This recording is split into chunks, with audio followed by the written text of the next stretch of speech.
안녕하십니까. MDMS의 조례일 목사입니다.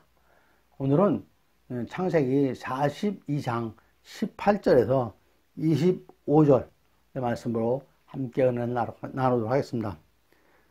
42장 18절부터 제가 읽겠습니다. 사흘 만에 요셉이 그들에게 이르되 나는 하나님을 경외하오니 너희는 이같이 하여 생명을 보존하라. 너희가 확실한 자들이면 너희 형제 중 한 사람만 그 옥에 갇히게 하고 너희는 곡식을 가지고 가서 너희 집안의 굶주림을 구하고 너희 막내 아우를 내게로 데리고 오라. 그러면 너희 말이 진실함이 되고 너희가 죽지 아니하리라 하니 그들이 그대로 하니라. 그들이 서로 말하되 우리가 아우의 일로 말미암아 범죄하였도다. 그가 우리에게 애걸할 때에 그 마음의 괴로움을 보고도 듣지 아니하였으므로 이 괴로움이 우리에게 임하도다. 루벤이 그에게 대답하여 이르되 내가 너희에게 그 아이에 대하여 죄를 짓지 말라고 하지 아니하였더냐. 그래도 너희가 듣지 아니하였느니라. 그러므로 그의 핏값을 치르게 되었도다 하니 그들 사이에 통역을 세웠으므로 그들은 요셉이 듣는 줄을 알지 못하였더라. 요셉이 그들을 떠나가서 울고 다시 돌아와서 그들과 말하다가 그들 중에서 시므온을 끌어내어 그들의 눈 앞에서 결박하고 명하여 곡물을 그 그릇에 채우게 하고 각 사람의 돈은 그의 자루에 도로 넣게 하고 또 길 양식을 그들에게 주게 하니 그대로 행하였더라. 이 말씀으로 거룩한 두려움이라는 제목으로 함께 은혜를 나누도록 하겠습니다. 오늘 본문의 배경은 야곱의 12 아들 중 하나인 야곱의 형들의 시기와 질투로 애굽의 노예로 팔려간 후 그곳에서 신임을 받아 총리의 신분까지 올라간 이후에 아버지와 형제들이 있던 가나안 땅이 가뭄으로 인해서 형들이 애굽으로 오게 됩니다. 결국 형들이 총리인 요셉에게 와서 무릎을 꿇고 자초지종을 얘기하지만 형들인 것을 알면서도 요셉은 정탐꾼으로 몰아태우면서 얘기하기를 앞에 그 16절에 나오는 얘기인데요. 너희 중 하나를 보내어 너희 아우를 데려오게 하고 너희는 같이어라 라고 합니다. 요셉의 유일한 친동생인 베냐민을 데려오면 형들의 얘기를 믿겠다는 것입니다. 그런데 10명 중 9명은 가두고 한 명만 다녀오라고 처음에는 얘기를 했던 것입니다. 하지만 사흘 후에 요셉이 다시 얘기합니다. 오늘 본문과 같이 말하면서 다음 19절에서 마음이 바뀌어서 너희가 확실한 자들이면 너희 중 한 사람만 그 옥에 갇히게 하고 너희는 곡식을 가지고 가서 너희 집안에 굶주림을 구하고 한 것입니다. 그러면서 옥에 가둘 한 사람으로 누구를 택했냐? 24절에 시므온을 끌어내어 그들의 눈 앞에서 결박하고 라고 기록되어 있습니다. 저는 여기서 몇 가지 궁금한 것이 생긴 것입니다. 첫째, 왜 결박한 한 명, 잡아둘 한 명으로 시므온을 택했을까입니다. 그리고 둘째로, 처음에는 한 명만, 9명을 가두고 한 명만 갔다 오라고 했는데, 사흘 후에는 마음이 바뀌어서 한 명만 가두고 9명 갔다 오라고 한 것이다. 그 마음이 왜 바뀌었을까? 이 두 가지 질문을 가지고 오늘 말씀을 나누도록 하겠습니다. 첫째, 울분은 하나님께 맡기십시오 라는 제목입니다. 첫 번째 의문을 풀기 위해서는 시므온이 어떤 인물인가를 알아야 할 것입니다. 요셉은 아버지 야곱과 외삼촌 라반의 자매 중 동생인 라헬 사이에 낳은 맏아들입니다. 라헬은 야곱이 첫눈에 반한 사랑하는 여인이었습니다.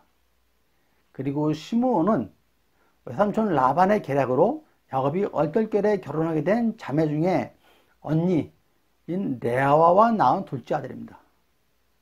정리하면 요셉은 동생인 라헬에서 낳은 맏아들이고 시므온은 언니인 레아에서 낳은 둘째 아들이다. 시므온이 사고를 친 것이 있는데 친동생 디나가 세겜이라는 성에 놀러 갔습니다. 근데 거기서 그 사람들한테 강간을 당하는 사건이 생깁니다. 창세기 43장에 기록된 내용입니다. 상대방 성폭행범들은 세겜 족속의 추장의 아들이었던 것이죠. 나그네로 세겜성 옆에 거주하는 야곱으로서는 감히 상대할 엄두가 나지 않는 그런 상대였습니다. 계산을 아무리 해봐도 억울함은 있지만 그냥 당하고 마는 것이 좋을 듯, 그냥 넘어갈 듯 그런 상황인 것으로 야곱은 판단을 했던 거죠. 그래서 일단 침묵하고 조용히 있었습니다. 그런데 오빠인 시므온은 그렇지 못했습니다. 성경에는 기록되지 않았습니다만 어쩌면 아버지 야곱을 아주 많이 원망했을 수 있을 것입니다. 만약 디나가 레아의 딸이 아니고 야곱이 사랑하던 라헬의 딸이었어도 아버지가 가만히 계셨을까 하는 거죠. 천대받고 점점 밀려나는 듯한 열등감과 소외감이 시므온을 더 화나게 한 것 같습니다. 결국 시므온은 분노를 참지 못하고 시므온의 동생 레위와 함께 세겜 사람들을 상대로 간계를 부립니다. 세겜 남자들이 할례를 하면은 디나와 결혼을 허락하겠다 하는 것이었죠. 결국 혼인을 빙자해서 세겜 남자들한테 할례를 하게 한 것입니다. 그리고 제3일에 그들이 아직 아파할 때에 시므온과 동생 레위가 몰래 성읍으로 들어가서 세겜의 모든 남자를 죽였습니다. 이에 대한 아버지 야곱의 반응은 30절에 나와 있습니다. 시므온과 레위 때문에 집안이 멸망하리라 라고 야곱이 얘기를 한 것입니다. 결국 그 사건으로 인해서 야곱의 가족들은 베델로 도망가게 됩니다. 그리고 시므온이기에 아버지인 야곱의 마음을 아는 요셉은 형들 중에서 시므온을 잡아둔 것입니다. 야곱의 시므온에 대한 마음은 야곱이 죽기 전에 아들에 대한 축복 내용에도 알수 있습니다. 49장 5절에서 7절 사이에 나와 있는 건데요. 시므온과 레위는 형제요 그들의 칼은 폭력의 도구로다 하면서 내가 그들을 야곱 중에서 나누며 이스라엘 중에서 흩트리로다. 축복이 아니라 저주스러운 말씀을 하신 것이죠. 그러니까 대표로 시므온을 붙잡아 둔다 해도 아버지 야곱의 마음이 상하거나 많이 아프지는 않을 것이라고 생각을 한 것이죠. 여러분, 시므온이 무엇을 잘못했나요? 49장 7절에 아버지 야곱이 시므온에 대해서 그 노여움이 혹독하니 저주를 받을 것이요 분기가 맹렬하니 저주를 받을 것이라 라고 했습니다. 그러니까 시므온은 화를 분기를 다스리지 못하는 그런 사람이었던 것입니다. 결국은 시므온은 분기를 다스리지 못해서 큰 실패자가 되어버립니다. 여러분, 우리 안에는 분노가 있습니다. 노여움과 분노를 통제하지 못한 죄를 받는다고 합니다. 노여하지 마십시오. 화내지 마십시오. 이것 또한 죄인 것입니다. 나를 화나게 하는 일이 있을 수 있죠. 살아가면서 어떻게 그런 일이 없겠습니까? 그럴 때 어떻게 되겠습니까? 믿는 사람은, 하나님의 자녀는 그 화와 분노와 분기를 어떻게 처리를 해야 될까요? 잠언 20장 22절 말씀인데요. 너는 악을 갚겠다 하지 말고 여호와를 기다리라. 그가 너를 구원하시리라 라는 말씀이 있습니다. 악한 행실이 결코 좋은 것이 아님에도 그것을 내 마음대로 다스리지 말라고 하시는 것입니다. 여호와 하나님께 맡기라고 하십니다. 노여움과 분노를 품지 말고 여호와 하나님께 토해내라고 하십니다.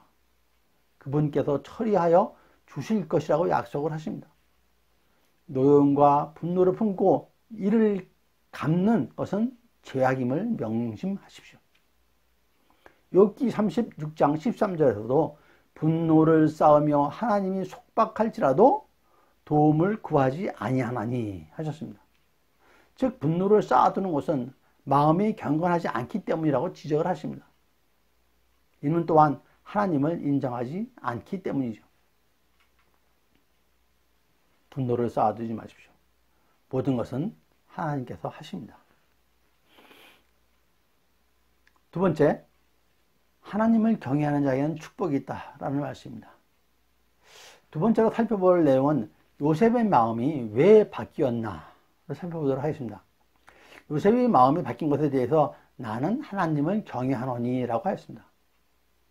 그래서 처음에는 9명을 가지고 한 명만 다녀오라고 하는데 마음이 바뀌어서 한 명만 남고 9명이 갔다 오라고 했던 거죠.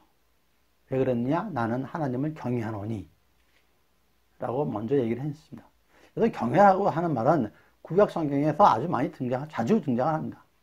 경외의 히브리어는 아래로 두려워하다, 겁내다, 떨다, 경외하다의 의미를 갖고 있습니다.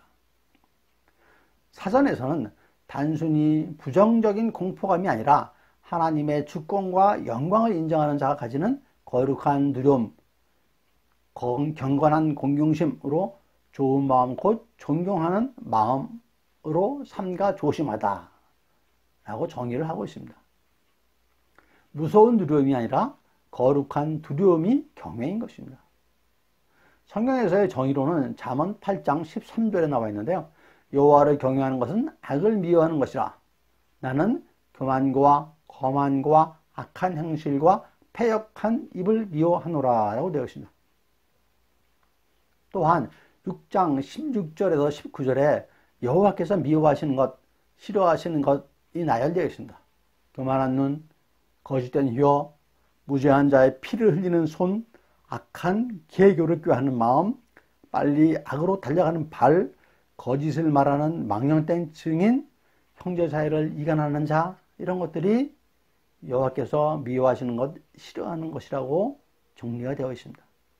그래서 교만, 거만, 악한 행실, 패역한 입을 멀리하고 미워하는 것이 경외하는 방법인 것입니다. 또한 잠언 16장 6절 말씀인데요. 죄악에서 떠나는 방법이 여호와를 경외하는 것이라 라고도 말씀을 하십니다. 그러므로 19장 23절에서 여호와를 경외하는 것은 사람으로 생명에 이르게 하는 것이라. 경외하는 자는 족하게 지내고 악을 당하지 아니하느니라 라고 말씀하십니다. 잠언에서는 여호와를 경외하는 것이 지혜의 근본이라고도 얘기합니다. 거룩하신 자를 아는 것이 명철이라고 하십니다. 또 잠언에서 잠언 2장 말씀인데요. 여호와를 경외하기를 깨달으며 하나님을 알게 되면 여호와는 지혜를 주시며 지식과 명철을 그 입에서 나오게 한다라고 하셨습니다. 잠언 2장 10절에서 11절 말씀인데요. 지혜가 내 마음에 들어가고 지식이 내 영혼을 즐겁게 하고 명철이 너를 보호한다 라고 말씀하십니다. 얼마나 은혜로운가요? 여호와를 경외하면 지혜, 지식, 명철을 주신다고 하십니다. 여호와를 경외하는 자에게는 지혜와 지식과 명철이 있다고 하시는 것입니다. 잠언 22장 4절 말씀입니다. 겸손과 여호와를 경외함의 보상은 재물과 영광과 생명이니라. 뭐요? 겸손과 경외의 보상은 재물과 영광과 생명입니다. 여호와를 경외하면 재물도 주시고 영광도 주시고 생명도 주시겠다고 하시는 말씀입니다. 시편 128편 1절에요. 여호와를 경외하며 그의 길을 걷는 자마다 복이 있도다 라고 하십니다. 어떤 복일까요? 그 밑에 나와 있는데요. 손이 수고한 대로 먹게 되고 형통하며 가정의 평강이 있다라고 말씀하십니다. 신약 성경의 사도행전에서도 말씀하셨습니다. 사도행전 10장 35절 말씀에 하나님을 경외하며 의를 행하는 사람은 다 받으시는 줄 깨달았도다 라고 하십니다. 베드로 설교 중에도 나오는데요. 경외하는 자는 성령과 능력을 받는다 라고 말씀하십니다. 누가복음 1장 50절 말씀에 두려워하는 자에게 긍휼하심이 대대로 이른다 라고 하십니다. 즉 하나님을 경외하는 자에게는 하나님의 긍휼하심이 끊이지 않고 대대로 이어진다고 하시는 말씀입니다. 하나님을 경외하는 마음을 표현하는 것이 경건입니다. 경건이란 예배를 하나님을 예배하는 것처럼 일상생활을 하는 선한 삶의 태도를 얘기합니다. 여기에서 하나님을 두려워하다, 하나님을 경배하다라는 뜻이 다 같이 담겨져 있는 것이죠. 이를 통해서 하나님의 거룩한 성품을 닮아가는 것입니다. 누가복음 2장 27절 말씀에 예루살렘에 시므온이라 하는 사람이 있으니 이 사람은 의롭고 경건하여 이스라엘의 위로를 기다리는 자라. 성령이 그 위에 계시더라 라는 말씀이 있습니다. 여기에서 말씀드린 시므온은 구약성경의 노여움과 분함을 못 이긴 레위의 둘째 아들이 아닙니다. 아니, 신약 성경이니까 다른 인물이겠죠? 신약의 시므온은 의롭고 경건한 자입니다. 여기서 경건하여 라는 말은 신약 성경에서 누가 많이 사용하는 단어로 잘 붙잡다, 신중하게 취하다 라는 뜻을 나타냅니다. 그러므로 신중하고 세밀하게 주의를 기울여 행동하는 그걸 갖다가 경건하여 라고 말씀합니다. 전도서 12장 13절 말씀에 하나님을 경외하고 그의 명령들을 지킬지어다. 이것이 모든 사람의 본분이니라 라고 하십니다. 하나님을 경외하는 것이 참 그리스도인은 물론 모든 사람의 본분이라고 하시는 것입니다. 하나님을 경외하시는 여러분 모두가 되시기를 축원드립니다. 세 번째로 하나님과 함께 하면 형통의 축복을 주십니다. 여러분, 요셉은 결국 형들에게 자신의 신분을 밝힙니다. 창세기 45장 4절 말씀에 요셉의 형들에게 이르되 내게로 가까이 오소서. 그들이 가까이 가니 이르되 나는 당신의 아우 요셉이니 당신들이 애굽에 판 자라 라고 기록되어 있습니다. 이 말을 들은 형들이 얼마나 놀랐겠습니까? 형들이 아버지 야곱의 사랑을 독차지하고 좋은 옷도 입혀 키워서 미워했을 뿐만 아니라 설상가상 꿈속에서 형들이 자기에게 절하고 해와 달과 11별이 자기에게 절한다고 하니까 그 형들이 얼마나 요셉이 미웠겠습니까? 그래서 형들이 처음에는 요셉을 죽이려고 구덩이에 던졌죠. 근데 그 구덩이에 물이 어떻습니다. 그나마 형제 중에 유다가 자기 형제들한테 얘기를 한 거죠. 구덩이에 꺼내서 죽이지 말고 우리 손으로 뭐 피를 묻히느냐? 이스마엘 사람들에게 팔려서 애굽 땅으로 가게 된 것이죠. 그렇게 죽이려 하다가 상인들에게 판 동생이 애굽의 총리가 되어서 눈앞에 있으니까 얼마나 놀라겠습니까? 얼마나 또한 두려웠겠습니까? 동생 요셉이 복수를 하려고 한다면 뭘 못하겠습니까? 실제로 요셉의 말 한마디에 모두 감옥에 갇혀서 3일을 보냈습니다. 그렇게 눈앞에 나타난 동생 요셉이 하는 말 45장 5절입니다. 창세기 45장 5절 말씀에 당신들이 나를 이곳에 팔았다고 해서 근심하지 마소서, 한탄하지 마소서. 하나님이 생명을 구원하시려고 나를 당신들보다 먼저 보내셨나이다 라고 합니다. 당시 요셉의 형제들은 이스라엘 땅이 극심한 가뭄으로 먹을 것이 없어서 애굽 땅으로 간 것입니다. 그래서 생명을 구원하시려고 나를 먼저 보냈다라고 요셉이 얘기를 하는 것입니다. 이어서 8절에 그런즉 나를 이리로 보낸 이는 당신들이 아니요 하나님이시라. 하나님이 나를 바로에게 아버지로 삼으시고 그 온 집의 주로 삼으시며 애굽 온 땅의 통치자로 삼으셨나이다 라고 요셉이 고백을 하는 거죠. 그 모든 것이 하나님의 구원 계획이고 하나님의 인도하심이라고 얘기를 하는 것입니다. 여러분이 이러한 상황에 놓였다면 어떻게 말씀을 하시겠습니까? 여러분은 요셉은 애굽 땅에 갈 때 얼마나 대단한 꿈을 품고 야망을 갖고 간 것이 아니죠. 노예로 팔려간 것입니다. 그런데 어느 집에서 종사를 합니까? 바로 바로의 신하 친위대장 보디발의 집에서 종살이를 하게 되죠. 창세기 39장 2절 말씀에 여호와께서 요셉과 함께 하심으로 그가 형통한 자가 되어 라고 기록되어 있습니다.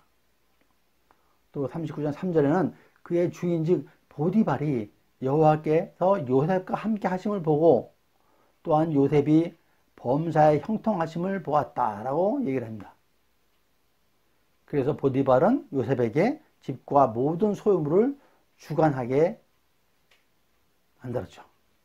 집안의 집사가 된 것입니다. 노예 종에서. 그런데 보디발의 부인이 요셉을 유혹해서 이를 이야기에 불응한 요셉은 부인의 모함으로 감옥에 갇히게 되죠. 그런데 감옥에서도 성품을 인정받아서 옥중의 재반 사무를 담당하는 사람이 됩니다. 이를 본 간수장이 요셉에 대해서 하는 말입니다. 39장 23절에 나와 있는데요. 간수장은 그의 손에 맡긴 것을 무엇인지 살펴보지 아니하였으니 이는 여호와께서 요셉과 함께 하심이라 여호와께서 그를 범사에 형통하게 하였더라 라고 기록되어 있습니다. 옥중에서 바로 왕의 꿈을 해석해준 요셉입니다. 그런 요셉에게 바로 왕이 한 말입니다. 41장에 나와 있는 말씀인데요. 28절, 29절 말씀입니다. 바로가 그의 신하들에게 이르되 이와 같이 하나님의 영에 감동된 사람을 우리가 어찌 찾을 수 있으리요? 하고 요셉에게 이르되 하나님이 이 모든 것을 내게 보이셨으니 너와 같이 명철하고 지혜 있는 자가 없도다 라고 바로 왕이 요셉에게 한 얘기입니다. 그렇게 해서 요셉이 총리까지 올라가는 것이죠. 여러분, 성경 말씀 중에 요셉이 한 나라의 총리 자리에 올라가는데 요셉 스스로 노력해서 됐다는 내용이 있나요? 친위대장 보디발, 간수장, 애굽 왕 바로 모두 한결같이 하는 말이 있죠. 여호와께서 함께 하시어 형통한 자, 하나님의 영에 감동된 사람, 명철하고 지혜 있는 자. 그 사람들이 그렇게 요셉을 얘기합니다. 요셉이 자기를 노예로 판 형들에게 한 말입니다. 나를 이리로 보낸 이는 당신들이 아니요 하나님이시라. 요셉은 항상 하나님께 함께한 사람이었습니다. 그러니 이러한 고백이 가능한 것이죠. 여러분, 하나님과 함께하면 형통의 축복을 누릴 수가 있습니다. 하나님과 함께 하시면 세상적인 성공과 형통, 즉 하늘나라의 성공의 축복을 같이 누리게 되는 것이죠. 요한복음 15장 5절 말씀, 우리가 자주 묵상하는 말씀입니다. 나는 포도나무요 너는 가지라. 그가 내 안에 내가 그 안에 거하면 사람이 열매를 많이 맺나니 나를 떠나서는 너희가 아무것도 할 수 없음이라 라고 말씀하십니다. 참 그리스도인의 삶은 항상 주님과 함께 동행하는 삶인 것입니다. 말씀을 정리하도록 하겠습니다. 오늘은 요셉을 통해서 하나님을 경외하는 축복과 하나님과 함께하는 자에게 형통의 축복을 주시는 것을 보았습니다. 미가서 6장 8절 말씀인데요. 사람아 주께서 선한 것이 무엇임을 내게 보이셨나니 여호와께서 내게 구하는 것은 오직 정의를 행하며 인자를 사랑하며 겸손하게 내 하나님과 함께 하는 것이 아니냐 라고 말씀하셨습니다. 저와 여러분 모두의 삶이 모든 것을 온전히 하나님께 의뢰하는 삶, 주님을 경외하며 함께 동행하는 축복된 삶이 되시기를 축원드립니다. 감사합니다. MDMS 조례을 목사였습니다.